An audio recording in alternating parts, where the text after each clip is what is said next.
So the purpose of this procedure is to check the rate, the rhythm, and the presence or absence of acceleration and deceleration of the fetal heartbeat. Assess the following. First, the client's level of consciousness and ability to follow instruction. Client's age of gestation from 5th month or 20 weeks.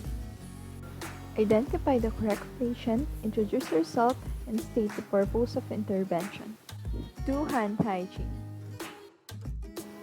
Expose the part to be examined and keeping cover on the other part. Perform the Leopold's maneuver to locate the back. The second maneuver, which is the umbilical grip.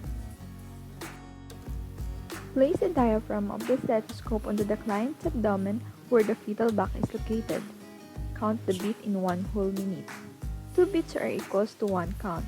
Normal result is 120 to 160 beats per minute. Below or above this range indicates fetal distress. Assist client to get out from bed. Wash hands. Record your findings on the client's chart or record and report your findings to the attending physician.